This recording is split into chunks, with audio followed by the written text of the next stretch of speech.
Hello friends, ఈ క్లాస్లో present perfect continuous టెన్స్ని నేర్చుకుందాం. ప్రజెంట్ పర్ఫెక్ట్ కంటిన్యూస్ టెన్స్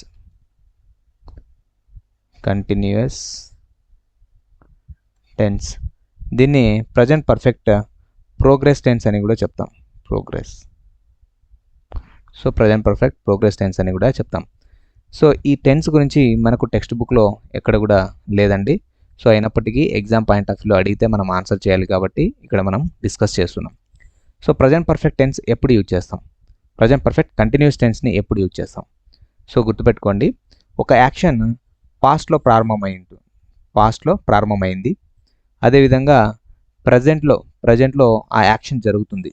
ప్రజెంట్లో ఆ యాక్షన్ జరుగుతుంది. ఇక్కడ ఒక యాక్షన్ జరుగుతుంది ప్రజెంట్లో. ఆ యాక్షన్ అదేవిధంగా ఫ్యూచర్లో కూడా కొద్ది రోజులు జరుగుతుంది. పాస్ట్లో అయితే స్టార్ట్ అయింది, ప్రజెంట్లో జరుగుతుంది, అదేవిధంగా ఫ్యూచర్లో కూడా కొద్ది రోజులు జరుగుతుంది. ఆ పనిని మనము ప్రజెంట్ పర్ఫెక్ట్ కంటిన్యూస్ టెన్స్లో చెప్తాం. ఫర్ ఎగ్జాంపుల్, ఇప్పుడు బెస్ట్ ఎగ్జాంపుల్ అంటే మీరే తీసుకోండి. మీరు పాస్ట్లో డిఎస్సి కోచింగ్ని ప్రారంభించారు. డిఎస్సి ప్రిపరేషన్ అనేది ప్రారంభించారు.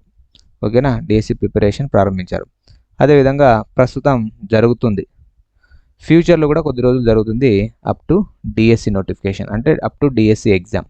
సో డిఎస్సి ఎగ్జామ్ వరకు ఏం జరుగుతుంది? మీ యొక్క ప్రిపరేషన్ అనేది జరుగుతుంది. సో దీన్ని ఇలా చెప్పవచ్చు, దీన్ని ఎగ్జాంపుల్ ఇలా చెప్పవచ్చు. వీఆర్ అంటే మీరు కదా, లేదా యూఆర్, మీరు కాబట్టి యూ రాద్దాం. యూ ఆర్ కాదు, యూ హ్యావ్ been preparing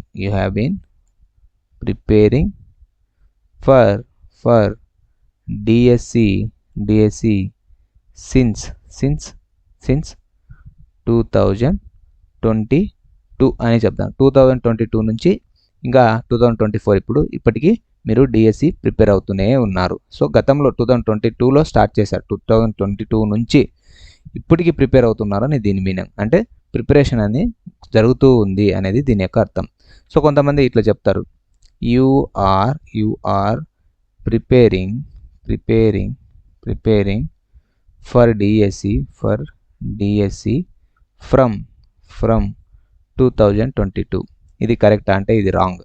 ఎందుకంటే గతంలో ప్రారంభమైంది ఒక పని, ప్రస్తుతం జరుగుతుంది, ఫ్యూచర్లో కూడా కొన్ని రోజులు అయితే జరుగుతాయి.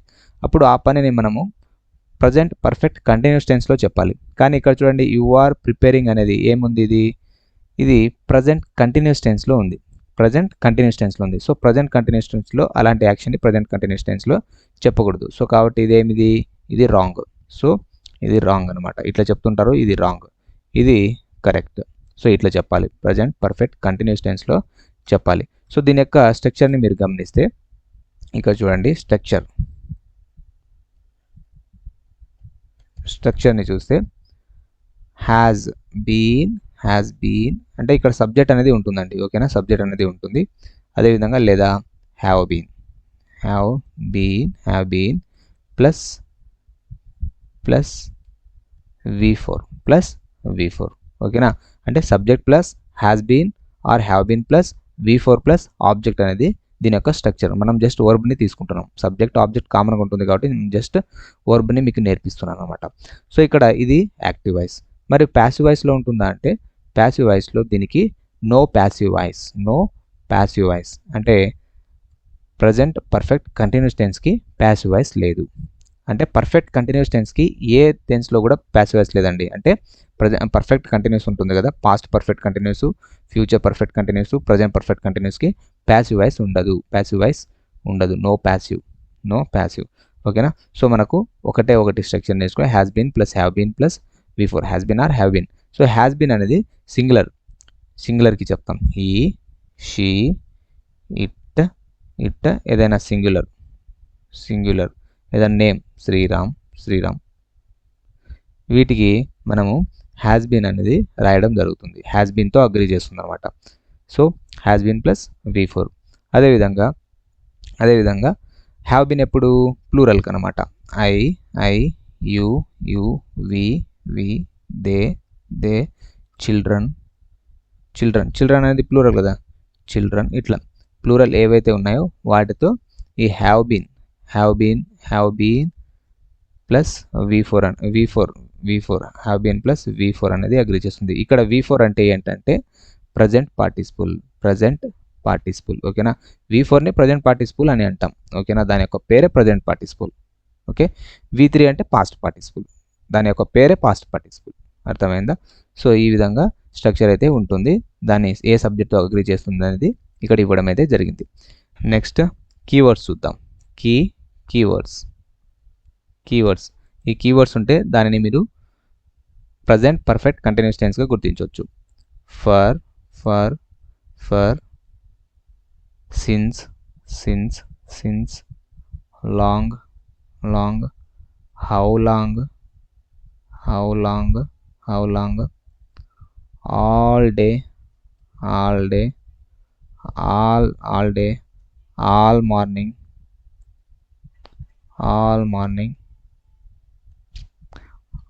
మార్నింగ్, అదేవిధంగా ఆల్ ఈవినింగ్, ఇట్లా. ఓకేనా, next all week, next all day, all the time. So ఇవన్నీ ఎట్సెట్రా, ఇవన్నీ కీవర్డ్స్ అనమాట. ఓకే, నెక్స్ట్ ఇక్కడ మనం ఫర్, సిన్స్ గురించి మాట్లాడుకోవాలి. సో ఫర్ అంటే పీరియడ్ ఆఫ్ టైం. ఇది ఆల్రెడీ మనం డిస్కస్ చేసామండి ప్రీవియస్ క్లాస్లో. Period of time. So period of time అంటే ఈ పీరియడ్ ఆఫ్ టైం అనేది ఎట్లా ఉంటుందంటే ఇన్ని రోజులు, అంటే ఇన్ని రోజులు జరిగింది, ఇన్ని రోజుల నుంచి జరుగుతుంది అని చెప్పాం. సో ముఖ్యంగా చెప్పాలంటే ఇక్కడ చూడండి, మనము వీటిని లైక్ ప్లూరల్లో చెప్తాం. సో ఇక్కడ చూడండి, ఫర్ 2 hours, 2 hours. ఓకేనా, 2 hours, 2 days, లేదా 5 years, ఫర్ 5 years. సో ఇట్లా మనము ప్లూరల్లో చెప్తున్నాం. చూడండి, 2 days ఇక్కడ ప్లూరల్లో చెప్తున్నాం. కానీ అన్ని ప్లూరల్లో అవుతుందా అంటే అన్ని ప్లూరల్లో ఉండదండి. జస్ట్ మీకు గుర్తుపెట్టుకోవడానికి చెప్తున్నా. ఇక్కడ చూడండి, అన్ని ప్లూరల్లో ఉండదు. ఇక్కడ చూడండి, ఏ వీక్, దీన్ని కూడా ఫర్తో చెప్తాం, ఫర్ ఏ వీక్ అని చెప్తాం. అదేవిధంగా లాంగ్ టైంని కూడా ఫర్ లాంగ్ టైం అని చెప్తాం. ఇది కూడా ఫర్తో పాటే వస్తుంది. సో కాబట్టి అన్ని ప్లూరల్లో వస్తాయని చెప్పలేము. ఇలాంటివి కూడా కొన్ని ఉంటాయి, చూసుకోవాలి. మోస్ట్లీ ఫర్ అనేది పీరియడ్ ఆఫ్ టైం తెలుస్తుంది, అవి ప్లూరల్లో వస్తుంది. So for 2 hours, for 2 days, for 5 years, for 6 months అట్లా అనేవి వస్తాయి. 6 months. సో ఇట్లా 6 months, ఇట్లా few days, for few days, few అంటే కొన్ని రోజులని, ఫర్ ఫ్యూ డేస్ ఇట్లా అనేది వస్తాయి అన్నమాట, ప్లూరల్లో అనేది వస్తాయి. నెక్స్ట్ సిన్స్ అనేది, సిన్స్ ఏం తెలియజేస్తుంది అంటే పాయింట్ ఆఫ్ టైంని తెలియజేస్తుంది. Point of time. Since point of టైంని తెలియజేస్తుంది. ఫర్ ఎగ్జాంపుల్, సిన్స్ మండే అంటే మండే నుంచి ఒక పర్టికులర్ టైం అనమాట, ఒక point of time Monday. So పర్టికులర్గా ఒక టైం ఇచ్చేసినాడు అనమాట మండే అనేది. నెక్స్ట్ సిన్స్ మండే నుంచి జరుగుతుంది. Since 2022, since August. అదేవిధంగా సిన్స్ లంచ్ టైం, ఏదో ఒక లంచ్ టైం, బ్రేక్ఫాస్ట్ టైం, ఇట్లా since lunch time. Since morning, since afternoon, since evening, since noon. ఓకేనా, ఇట్లా చెప్పొచ్చు. అదేవిధంగా since last day, since yesterday. ఓకేనా, సిన్స్ ఎస్టర్డే. ఈ విధంగా మనము చెప్పొచ్చు. ఇక్కడ చూడండి, ఫర్ దగ్గర ఫర్ ఏజెస్ అంటే ఫర్ ఏజెస్ అంటే చాలా రోజుల నుంచి అని కూడా మీనింగ్ అయితే వస్తుంది, for ages. So for ages ఇలా ఈ విధంగా చెప్పొచ్చు. సో ఇవి సిన్స్కి, ఫర్కి యొక్క కీవర్డ్స్ అనమాట. సో ఈ విధంగా ఇక్కడ గమనిస్తే మీరు ఫర్ అనేది మోస్ట్లీ ఇక్కడ ప్లూరల్ అనేది వస్తుంది. సో ప్లూరల్ వచ్చింది అనుకోండి, ఇది నా హవర్స్, డేస్. ఇక్కడ ఏజెస్ అనేది కూడా ప్లూరల్. సో ఇక్కడ ప్లూరల్ వచ్చింది, ఫర్ ఏజెస్ అంటే యుగాలుగా అని. సో చాలా యుగాలుగా అని మీనింగ్ అయితే వస్తుంది అనమాట. సో ఇక్కడ ఫర్ ఏజెస్ అంటే యుగాలుగా అని. సో ఇక్కడ ఏజెస్ ఏముంది, ప్లూరల్ ఉంది. ఇక్కడ అవర్స్ ప్లూరల్ ఉంది. అంటే ప్లూరల్ ఉందనుకోండి, అక్కడ ఫర్ అనేది ప్రిపోజిషన్ వస్తుంది. ఫర్ అనే ప్రిపోజిషన్ అయితే వస్తుంది. నెక్స్ట్ ఇక్కడ point of time, particular time ఉంటే సిన్స్ అనేది వస్తుంది. ఇది గమనించాలి. ఓకేనా. ఇప్పుడు కొన్ని ఎగ్జాంపుల్ చూద్దామా. ఇక్కడ దీనికి సంబంధించిన ఒక ఎగ్జాంపుల్ చూద్దాం. చూడండి. She has been cleaning the room. She has been cleaning the room. She has been cleaning the room for 2 hours. 2 గంటల నుంచి 2 hours. సో 2 hours వచ్చినప్పుడు ఫర్ రావాలి. ఒకవేళ ఇక్కడ చూడండి, దీన్ని ఈ విధంగా చెప్పొచ్చు. she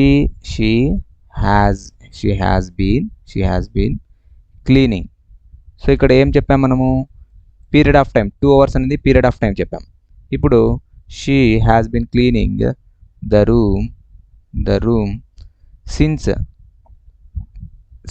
2 hours అంటే ఇక్కడ మనం పర్టికులర్గా చెప్తున్నాం. since 2 PM 2 గంటల నుంచి 2 PM లేదా since afternoon or since afternoon నుంచి ఆమె క్లీన్ చేస్తూనే ఉంది రూమ్ని అని అర్థం అనమాట. ఆఫ్టర్నూన్ నుంచి క్లీన్ చేస్తూ ఉంది అనేది ఇక్కడ మీనింగ్.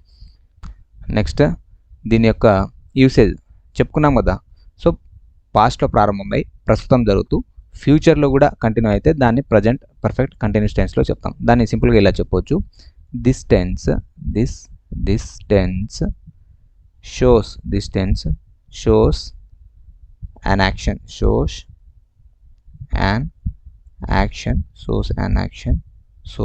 action began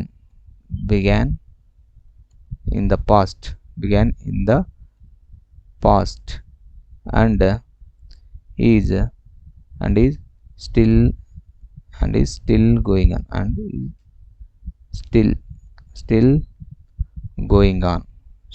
on లేదా still continuing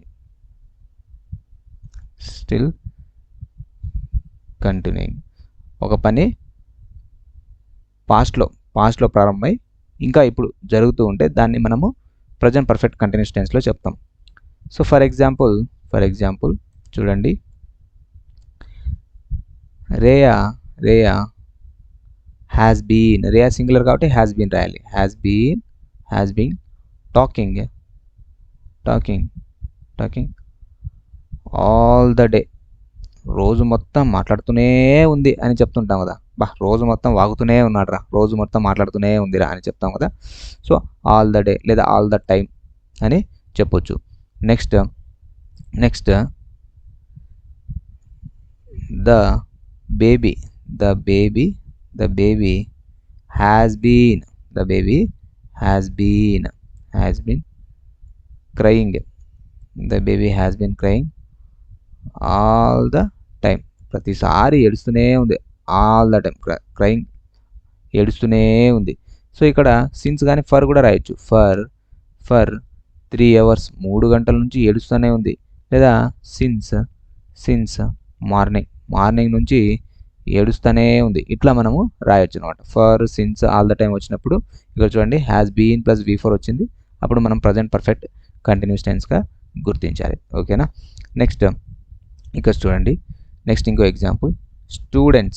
students have been, ఇక్కడ హ్యాస్ బీన్తో చెప్పాను కాబట్టి ఇంకో ఎగ్జాంపుల్. స్టూడెంట్స్ అంటే ప్లూరల్ కదా. సో ప్లూరల్ కాబట్టి have been. Students have been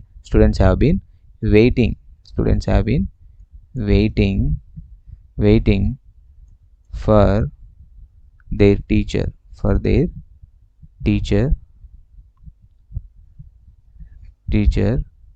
since 9 AM 9 గంటల నుంచి వాళ్ళ టీచర్స్ కోసం విద్యార్థులు అంటే స్టూడెంట్స్ ఎదురు చూస్తూ ఉన్నారు.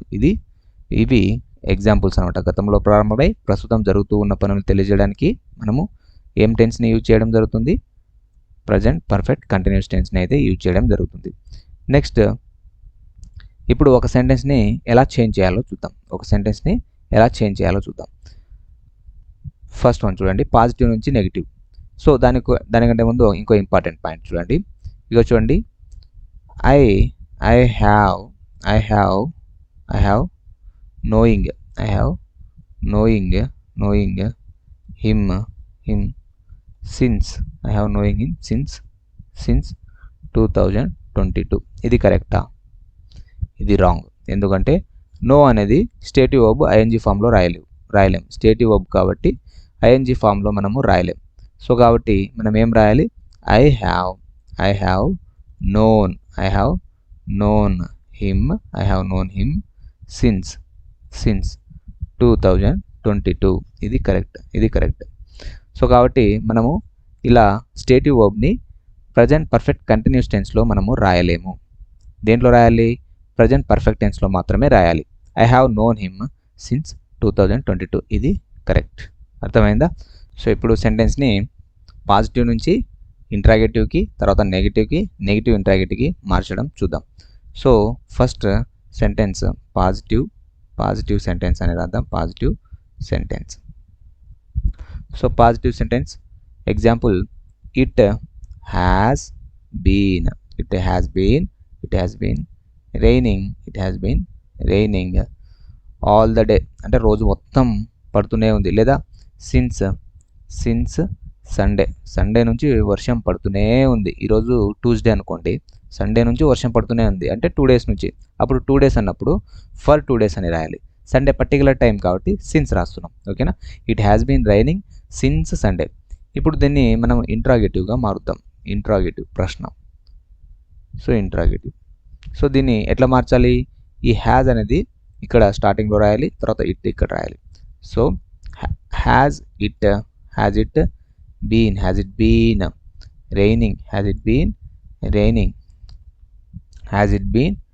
Raining since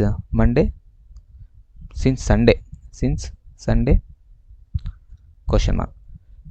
has it been raining since Sunday నుంచి వర్షం పడుతూనే ఉందా? ఇట్లా అడుగుతాం. నెక్స్ట్ అదేవిధంగా నెగిటివ్. సో నెగిటివ్ రాసేటప్పుడు మనకు ఇక్కడ చూడండి, హెల్పింగ్ వర్బ్ ఉందనుకోండి, చాలా ఈజీ. దాన్ని చాలా ఈజీగా ఇంట్రాగేటివ్ నెగిటివ్లో మార్చవచ్చు. బట్ సింపుల్ ప్రజెంట్ టెన్స్లో హెల్పింగ్ వర్బ్ మనకు ఉండదు. సో అక్కడ డస్ ఉంది, డూ ఉంది అని తెలుసుకోవాలి. మనం తెలుసుకొని డస్ సింగులర్ ఉన్నప్పుడు, డూ ప్లూరల్ ఉన్నప్పుడు రాయవలసి ఉంటుంది అనమాట ఇంట్రాగేటివ్లో. సో ఓకేనా? అదేవిధంగా ఇప్పుడు నెగిటివ్లో ఇక్కడ చూడండి, ఈ సెంటెన్స్లో అయితే మనకు ఇక్కడ మనకు యాక్సిలరీ వర్బ్ అంటే హెల్పింగ్ వర్బ్ ఉంటుంది. సో కాబట్టి సింపుల్గా దాన్ని స్టార్టింగ్లో రాసి తర్వాత సబ్జెక్ట్ రాయడం జరుగుతుంది. మనం ఇక్కడ ఏముందో ఏం అవుతుందో అనేది కన్ఫ్యూజన్ అనేది లేదనమాట. సో ఇంటర్నల్గా ఏ హెల్పింగ్ వర్బ్ ఉందనేది మనకు కన్ఫ్యూజ్ అవ్వాల్సిన అవసరం లేదు. ఇక్కడ హ్యాజ్ అనేది కనిపిస్తుంది. సో హ్యాజ్ని మనం ఇక్కడ రాయడం జరిగింది. తర్వాత ఇట్ అనేది ఉంది, ఇట్ అనే సబ్జెక్ట్ని రాయడం జరుగుతుంది. So been raining since Sunday, అంతే యాజ్ ఇట్ ఈస్గా రాయడం జరిగింది. చూడండి, ఏమైనా చేంజ్ చేసామా? చేయలేదు, జస్ట్ ఇన్వర్స్ చేసామన్నమాట.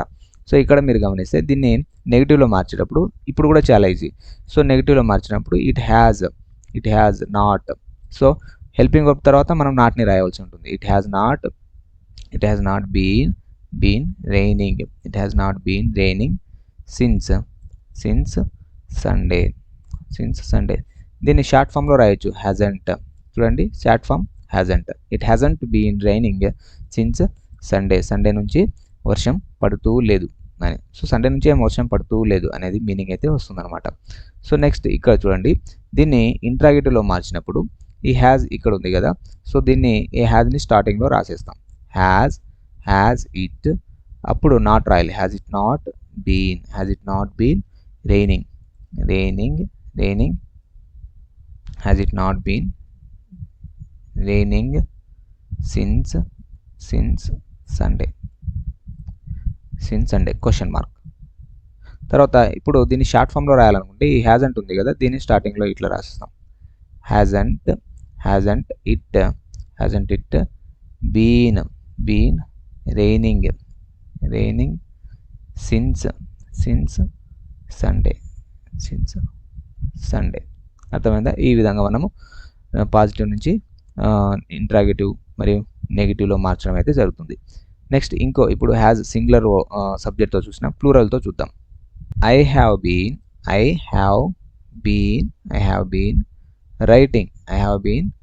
Writing a letter. For 20 minutes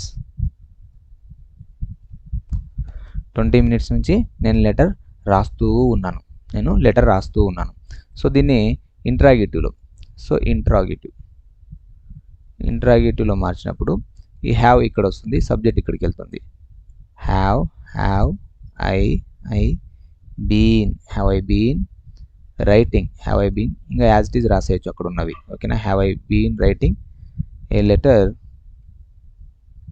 letter for 20 minutes.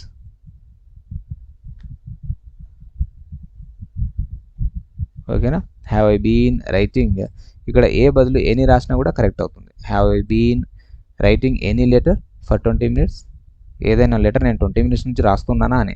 So A letter అంటే ఇక్కడ మనం దీన్ని చేంజ్ చేసాం కాబట్టి ఏ రాయడం అయితే జరిగింది. ఓకేనా, నెక్స్ట్ ఇప్పుడు చూడండి, నెగిటివ్లో రాసినప్పుడు I have not been writing, I have not been writing a letter, I have not been writing a letter for 20 minutes.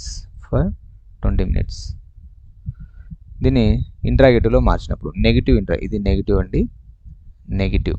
ఓకేనా, నెగిటివ్ ఇంట్రాగేటివ్లో మార్చినప్పుడు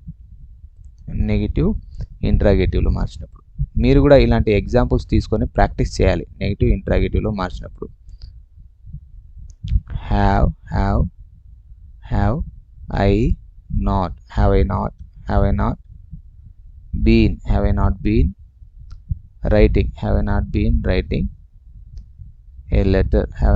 writing a letter for 20 minutes question mark.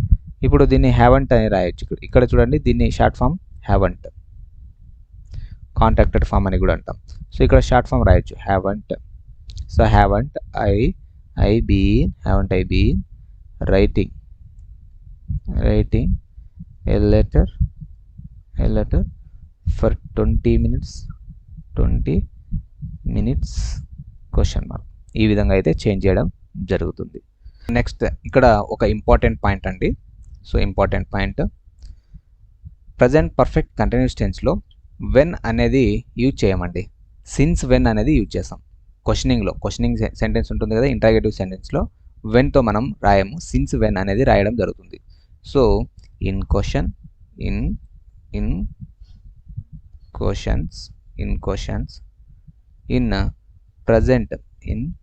Present perfect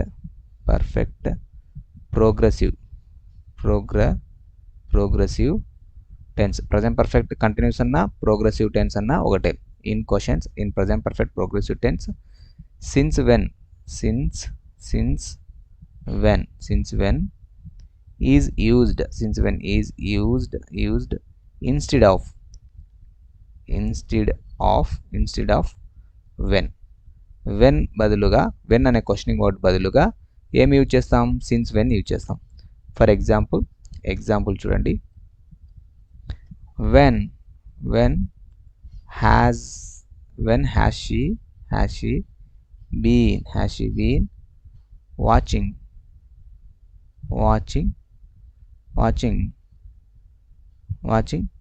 shorts, YouTube shorts ఉంటాయి కదా. So watching videos అని పెడతాం, watching videos on YouTube. ఎప్పటి నుంచి ఆమె యూట్యూబ్ చూస్తూనే ఉంది అని మనం క్వశ్చన్ అడగాలి. సో ఇది కరెక్టా అంటే ఇది రాంగ్, ఇట్లా చెప్పకూడదు. ఎందుకంటే ఇక్కడ సిన్స్ వెన్ అనేది రాయాలి. Since when has she been watching videos on యూట్యూబ్లో ఎంతసేపటి నుంచి ఆమె వీడియోస్ చూస్తుంది అని అడగడానికి సిన్స్ వెన్ని రాయడం అయితే జరుగుతుంది. సో ఇట్లా ఇంకో క్వశ్చన్ చూడండి, since when have they since when have they eating breakfast, since when have they been, ఇక్కడ చూడండి బీన్ రాయాలి, ఇక్కడ బీన్ రాయాలి, స్ట్రక్చర్ ప్రకారం బీన్ రాయాలి. Have they been have they been eating breakfast. వాళ్ళు ఎంతసేపటి నుంచి బ్రేక్ఫాస్ట్ తింటున్నారు అనేది క్వశ్చన్ మార్క్. సో ఇట్లా యూజ్ చేయాలి. సిన్స్ వెన్ అనేది యూజ్ చేయడం జరుగుతుంది, వెన్ అనేది యూజ్ చేయకూడదు. ఓకేనా, వెన్ అనేది యూజ్ చేసి సిన్స్ వెన్ అనేది యూజ్ చేయడం అయితే జరుగుతుంది. ఇది important point present perfect continuous టెన్స్లో. ఈ విధంగా ప్రజెంట్ పర్ఫెక్ట్ కంటిన్యూస్ టెన్స్ యొక్క రూల్స్, ఇంపార్టెంట్ పాయింట్స్ మరియు స్ట్రక్చరు, కీవర్డ్స్ అనేవి మనం తెలుసుకున్నాం. నెక్స్ట్ మనం సింపుల్ పాస్ట్ టెన్స్ గురించి నెక్స్ట్ క్లాస్లో చూద్దాం.